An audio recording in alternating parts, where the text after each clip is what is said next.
Indo British advanced pain clinic నొప్పి మాయం surgery దూరం ఫర్ అపాయింట్మెంట్స్ 9155515563.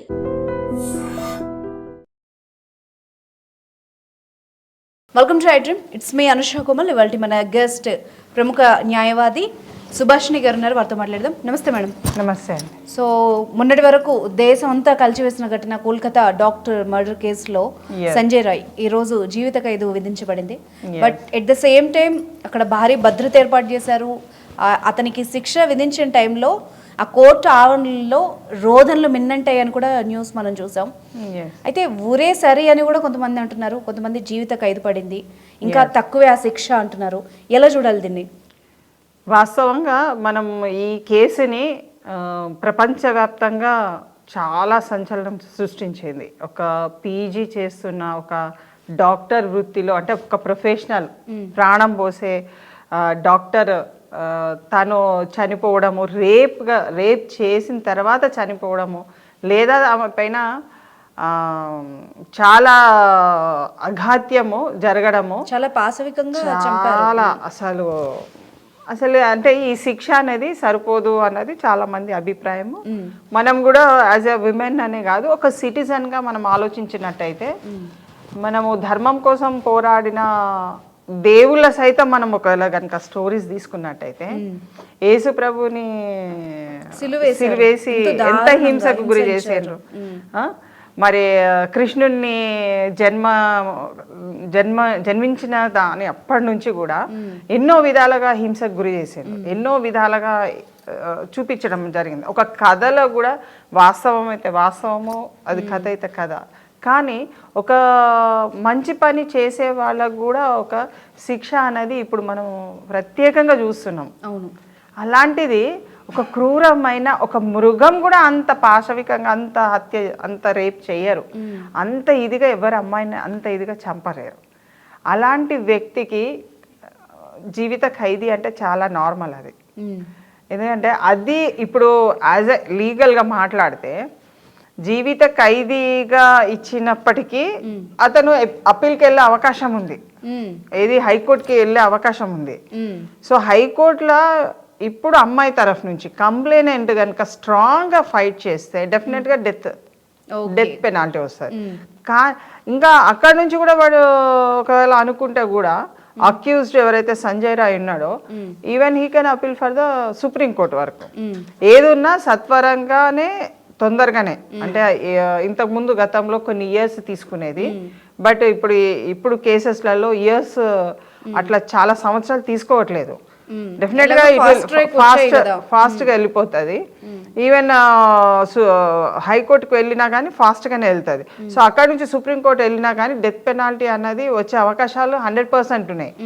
అయినా అంటే ఇక్కడ ఒకటి ఏంటంటే సూచిగా దాంట్లో ఎంతమంది ఇన్వాల్వ్మెంట్ ఉన్నారు, ఎంతమంది అయిందన్నది ఇంకా ఇన్ఫర్మేషన్ బయటికి ఇవ్వకపోవడం, అది కొంచెం గమనించాలి. మనం కూడా ఈ కేసు స్టార్టింగ్ అప్పటి నుంచి కూడా మనం చూస్తే సాక్ష్యాలు తారుమారయ్యాయని, దాని మాజీ ప్రిన్సిపల్ గానీ ఇంకొకరి గురించి కానీ చాలా ఆరోపణలు వచ్చాయి. అండ్ సంజయ్ రాయ్ పేరు మాత్రమే మెన్షన్ చేశారు అన్నట్టుగా కూడా మాట్లాడుతున్నారు. ఎలా చూడాలి ఇది? ఒక సివిల్ వాలంటీర్ అని చెప్పేసి ఏదో తీరుగా హాస్పిటల్లో ఒక వాలంటీర్గా తన ఒక సేవలు అందిస్తున్నాడు అన్న ఒక కాన్సెప్ట్ తీసుకొచ్చి, అంటే ఆ సేవ ఏ రూపకంగా అందుతుందో అన్నది మన ప్రజలకు నిర్మోహమాటంగా మీడియా ద్వారా చాలా చాలా విధిగా చూసినాం, అతను ఏ విధంగా చేస్తున్నాడు అనేది. మరి అలాంటి వ్యక్తిని వీళ్ళు అందరూ ఉపయోగించుకున్నట్టుగా కనబడుతున్నది. మేబీ అక్కడ లోపాలు ఏదో విధంగా, అది ప్రాసిక్యూషన్ లోపాలు ఏమన్నా ఉన్నాయా, అది హైకోర్టుకు వెళ్తే ఇంకేమన్నా శిక్ష పెరిగే అవకాశాలు ఉన్నాయన్నది మనము దాన్ని వెయిట్ చేసి చూడాలి. కానీ సీఎం కూడా ఒక కామెంట్లో ఇస్తున్నారు, మాకు కూడా అసంతృప్తికరంగా ఉన్నాము, జడ్జి గారు ఇలా ఇచ్చారు అని చెప్పేసి అని కోర్టుని పాయింట్అవుట్ చేస్తున్నారు. గవర్నమెంట్గా తను ఉంటూ ప్రాసిక్యూషన్ ఏం చేసింది, ప్రాసిక్యూషన్ ఫెయిల్ అవ్వడం వల్ల ఈ కేసులో ఇలా జరిగిందన్నది తను ఎక్కడ చూపెట్టట్లేదు. ఒక నాయకత్వంతో ఉన్న లక్షణాలతో ఉన్న ఒక లీడర్, ఒక విమెన్గా ఉండి ఒక సీఎంగా కొన్ని సంవత్సరాలు ఆమె ఆ పదవిని అనుభవిస్తున్నది. ఒక స్త్రీకి అక్కడ న్యాయం చేయాలంటే గవర్నమెంట్ నుంచి ప్రాసిక్యూషన్, ఒక కంప్లైనెంట్ ఎవరు, ఇప్పుడు నేను కంప్లైనెంట్ ఉన్నానంటే నా నుంచి గవర్నమెంట్ వాదిస్తుంది అక్కడ. ఆ వాదనల they should show the ample evidence. ఆ ఎవిడెన్స్ అంతా నువ్వు ఎంత ఎవిడెన్స్ చూపిస్తే నీకు అంత శిక్ష పడుతుందండి. అవును, నీ దగ్గర నుంచే అది బలంగా వెళ్ళాలి తప్ప ఒకవేళ అంత ఇదిగా ఉంటే కూడా ప్రాసిక్యూషన్ సైడ్ని పక్కకు పెడుతూ ఈవెన్ కంప్లైనెంట్ కూడా అసిస్ట్ చేయడానికి ఒక అడ్వకేట్ని ఇది చేసుకోవచ్చు. మరి వాళ్ళకి అది ఇచ్చిందా లేదా అన్నది మనకు ఎక్కడ చూపించినట్టు అనిపించట్లేదు. సో ఒక సీఎంగా అంత పదవిని అనుభవించినప్పుడు తను ఒక స్త్రీ మీద కాంట్రవర్షియల్ స్టేట్మెంట్ ఎట్లా ఇస్తారు?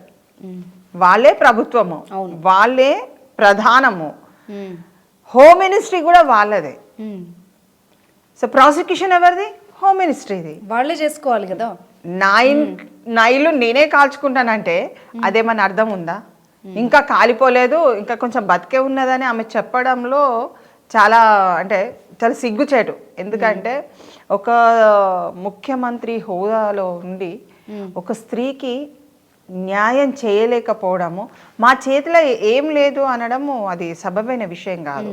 ఒక ప్రయత్నం నువ్వు చేసినట్టు ఎక్కడ కనబడుతుంది? ఎంతసేపు కల్ప్రిట్స్కి నువ్వు అక్యూజ్డ్కి నువ్వు సపోర్ట్ చేసినట్టుగానే కనపడ్డది తప్ప నిన్ను నువ్వు కాపాడుకుంటున్నావు. ఎందుకంటే ప్రభుత్వము బద్నాం కావద్దు, ప్రభుత్వానికి ఏ విధంగా చెడు పేరు రావద్దు అన్నది చూసుకున్నారు. కానీ ఒక అమ్మాయి గురించి మనం మాట్లాడుకోవద్దు ఇక్కడ. సమాజంలో ఉన్న అందరు అమ్మాయిల విషయాల మీదనే ఇది రావాలి. ఎందుకంటే protection and safety as a major issues. అవును, ఒక ప్రభుత్వంలో ఉండి రాజ్యాంగం ప్రకారము ఒక కాన్స్టిట్యూషనల్గా మనం ఏం చెప్తుందంటే స్టేట్స్కి ఫుల్ పవర్ ఉంది, వాళ్ళు మహిళల కోసము పిల్లల కోసము ఎన్ని సేఫ్టీ మెజర్స్ తీసుకున్నా అభ్యంతరం లేదు అనేది చెప్తున్నది. ప్రత్యేకమైన రాజ్యాంగంలో చెప్పేది. అంటే ఒక స్టేట్కి నీకు ఎంత పవర్ ఇచ్చినప్పుడు నువ్వు ఎన్ని కావాలంటే స్కీమ్స్ ఎన్ని పెడతావండి? రక్షణ లేని స్కీమ్స్ పెడితే ఏమొస్తుంది? అవును, ఒక పీజీగా చేస్తూ ఆ అమ్మాయి నీ ప్రభుత్వం మీద కూడా కంప్లైంట్ ఇచ్చిందన్న వార్తలు విన్న తర్వాత నిన్ను నువ్వు రక్షించుకో, కాదనట్లేదు. కానీ శిక్షకు అర్హులని నువ్వు వదిలిపెట్టేస్తే ఎట్లా? కోర్టుకు ఏం కావాలండి? మేము యాజ్ అ అడ్వకేట్గా కూడా సాక్ష్యాలు కావాలి, సంపూర్ణమైన సాక్ష్యాలు కావాలి. దేంట్లో? ఓన్లీ రేప్ కేసెస్లో ఎక్కువ స్థాయిలలో. అవును, మెటీరియల్ ఎవిడెన్స్ ఇస్తావా, లేకుంటే ఫస్ట్ ఎవిడెన్స్ ఇస్తావా, ప్రైమరీ ఎవిడెన్సా, సెకండరీ ఎవిడెన్సా, ఏమి ఇస్తున్నావు, కొలాబరేటివ్ ఎవిడెన్స్ ఏమి ఇచ్చినావు? ఎందుకు ఓన్లీ లైఫ్ శిక్ష పడ్డది? డెత్ పెనాల్టీ అసలు ఆ కేసులో ఆ రాక్షసత్వానికి death penalty is the correct decision. ఉరి తీయడం అన్నది సబబైన విషయం. ఎందుకంటే మనం నిర్భయ కేసులో చూసినాం. అసలు దీంట్లో అందులో ఈ సంజయ్ రాయ్ ఎంతవరకు అతను పాత్రధారుడు అన్నది పబ్లిక్గా మనకు కొంత అనుమానాస్పదమే. అవును, కానీ కోర్టుకు వాళ్ళు సమర్పించింది అంతా అతని మీదనే వచ్చేసింది.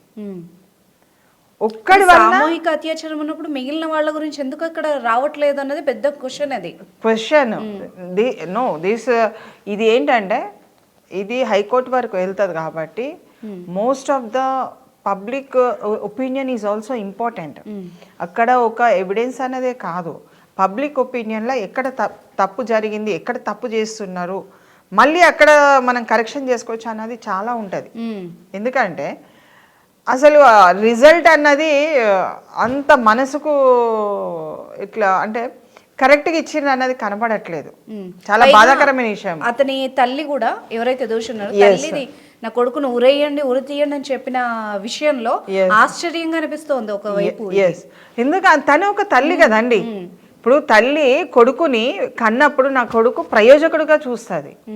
ఏ తల్లైనా సరే ఎంత ఏ స్థితిలో ఉన్నా ఆర్థికంగా కానీ ఏదైనా ఏ స్థితిలో ఉన్నా ఒక తల్లి తన కొడుకైనా బిడ్డనైనా ఒక ప్రయోజకులు కావాలి ఈ సమాజానికి అని ఆలోచించేట ఆమె తన కొడుకు ఈ దుర్మార్గానికి పాల్పడ్డారనంటే చంపేయండి, నాకేంటి అన్న ఒక జవాబు ఇచ్చింది ఆమె. అవును. కానీ అది హోదాలో ఉండి ఒక ముఖ్యమంత్రిగా తాను ఈ విధమైన స్టేట్మెంట్ ఇవ్వడం అన్నది చాలా హాస్యాస్పదమే. అవును. ఎందుకంటే ప్రజలకు నువ్వేం చెప్తావు రేపు మళ్ళీ ఎలక్షన్స్ వస్తాయి, మళ్ళీ నిన్ను ఎగ్గుకోవాలి, నువ్వు రావాలి, ఓటు వేయాలి అని అంటే వాట్ ఆన్సర్, నువ్వేం ఆన్సర్ ఇస్తావు? అంటే ఆడపిల్లల్ని ఇలా చేస్తే మేమంతా కాపాడుకుంటామని చెప్తారా? ఇప్పుడు ఆమె ఇవ్వవలసిన స్టేట్మెంట్ ఏంటంటే అప్పీల్లో మేము కరెక్ట్గా ఇంకా ఎవిడెన్స్ని ఇంకా మేము గట్టిగా కొట్లాడి మా ఎవిడెన్స్ చాలా ఉన్నది, దీనితోని ఉరి తీయండి అని చెప్పమని, శిక్ష వేయాలని పోరాడాలి. వాళ్ళని పిలవాలి ఇమీడియట్ గా, ఒక కమిటీని పిలిచి మీటింగ్ పెట్టి ఇట్లా ఎట్లయితుంది హోమ్ మినిస్ట్రీలో మీటింగ్ జరగాలి. ఇది మామూలు సంఘటన కాదండి. ప్రజలని భయభ్రాంతులకు గురి చేయడమే కాదు, మహిళల ఉనికిని సమాజంలో బ్రతకనీయకుండా ఉండే సందేశం ఇచ్చారు. అంటే నువ్వు చదువుకోవద్దు, నువ్వు చదువుకోవడానికి వెళితే నీ పని నువ్వు చూసుకోవాలి, నిన్ను ఎవరన్నా హింసకి గురి చేసినా, సెక్షువల్ హరాస్మెంట్ చేసినా, అంటే లైంగిక దాడి చేసినా నోరు మూసుకోవాలి, నువ్వు ఎక్కడ చెప్పద్దు, నువ్వు కంప్లైంట్ ఇయ్యద్దు, ఇస్తే మాత్రం నీ పని అవుట్. ప్రతి మహిళకు ఒక ఫోన్ కాల్ ద్వారానైనా హింసకు గురి కావచ్చు మేడం. ఇప్పుడు అక్కడ అంతమంది వందల మంది డాక్టర్స్ పని చేస్తూ ఉన్నారు, చదువుకుంటున్నారు, లక్షల మందిని విద్యార్థులు తయారు చేస్తున్న ఒక ఇన్స్టిట్యూట్ అయితే ఇంకా రేపు అక్కడ తోటి మహిళలు రేపటి నుంచి, అంటే ఆ ఘటన జరిగిన తెల్లారి నుంచి అక్కడ ఉండే విధానమే మారిపోయింది. యాక్చువల్ గా ఆమె చనిపోయిన తర్వాత అక్కడ ఎక్కువ మంది పీజీ విద్యార్థులు వెళ్ళలేదు, వేరే దగ్గరికి అంటే అక్కడికి ట్రాన్స్ఫర్ చేసుకోవడానికి ఒక ప్రయత్నం అన్నది జరిగింది, చాలా విధాలుగా జరిగింది. ఇప్పుడు మనం ఆలోచించవలసింది ఏంటంటే ఇలాంటి సంఘటనలకు ఇలాంటి ప్రభుత్వాలు ఉండేది ఉంటే రేపు భవిష్యత్ ఏంటి మహిళలది అన్నది ఆలోచించాలి. ఒక మార్పు రావాలి. Safety of the women is important and her protection. ఆమె వెళ్ళే దారిలో ప్రతి ఒక్క నిమిషం కాదు, క్షణం ఆమెకు ప్రొటెక్షన్ ఇచ్చే వ్యవస్థ ఏర్పాటైతే నువ్వు నీ స్కీమ్స్ అన్ని బంద్ చేసి నువ్వు ప్రొటెక్షన్ ఆటోమేటిక్గా రాష్ట్రం అభివృద్ధి అవుతుంది. నువ్వు స్కీమ్స్ ఇంట్రడక్షన్ ఇచ్చినంత మాత్రాన నువ్వు సేఫ్టీ మెజర్స్ ఇవ్వకుండా ఇక్కడ ఏడిపించి అక్కడికి ఇస్తే ఏం లాభం? ఎస్ మేడం, మీరు అన్నట్టుగా ప్రభుత్వం తన వంతుగా బాధ్యతను తీసుకొని కంపల్సరీ. ఇప్పుడు మొన్న మనకు ఒక సంఘటన, మన రాష్ట్రంలో జరిగిన ఒక సంఘటన, అది అనుకోకుండా జరిగిన సంఘటన పైన అసెంబ్లీలో లేవనెత్తిండ్రు. అవును అవును. ఒక ఫిల్మ్ యాక్టర్ మీద, అల్లు అర్జున్ మీద అసెంబ్లీలో అనుకోకుండా జరిగిన సంఘటన, అనుకున్నది జరిగిన సంఘటన కాదు, అనుకోకుండా జరిగిన సంఘటన మీద ఒక అసెంబ్లీలో చర్చ జరిగితే తెలంగాణ స్థాయిలలో నువ్వు కలగటాల రాష్ట్ర వ్యాప్తంగానే కాదు, దేశవ్యాప్తంగా, ప్రపంచవ్యాప్తంగా హల్చల్ అయిన కేసు అది.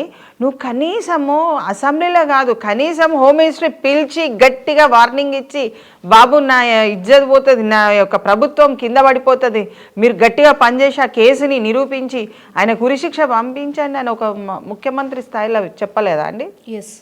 ఆమెకు అంత పవర్ ఉంది, బట్ షీ డిడ్ నాట్. దానికి మనం insatisfaction on the government part and విమెన్గా కాదు, ఒక సిటిజన్గానే ఒక అవమానంగా భావించాలి. ఒక అవమానమే అది, స్త్రీ లోకానికే అవమానము.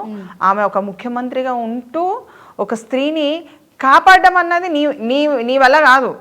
వీఆర్ నాట్ ఆస్కింగ్ నువ్వు అమ్మాయిని కాపాడు అని మేమేం అంటలేము, లేకుండా ఆమె చనిపోయింది ఆల్రెడీ.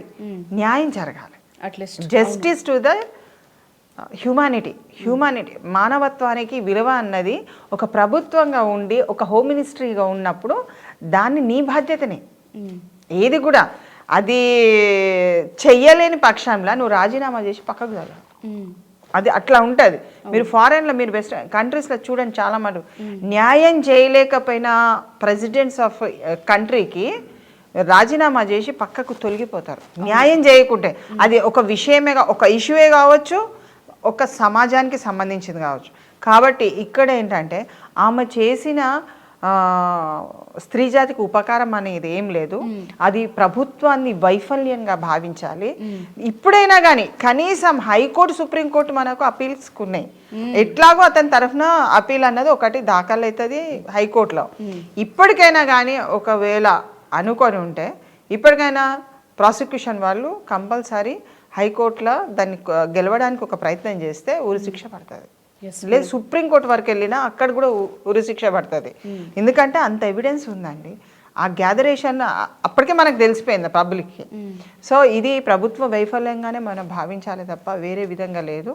కానీ స్త్రీ జాతికి ఎన్నటికైనా కానీ safety and protection and development and welfare ఈ అంశాలతో కూడుకున్న ఏ ప్రభుత్వమైనా కానీ ఇంకా ఫ్యూచర్లో వాళ్ళు ఎదిగే అవకాశం చాలా ఉంటుంది. మన భారతదేశానికి కూడా అదే ఔన్నత్యంగా మారుతుంది తప్ప స్త్రీని దురదృష్టకంగా చూసి ఒక ఘోర అవమానానికి గురి చేసినట్టయితే అరాచకాలు స్త్రీ పైన చేసిన ఏ దేశం కూడా అభివృద్ధి వైపు పయనించడం చాలా కష్టం. Thank you very much ma'am. Thank you.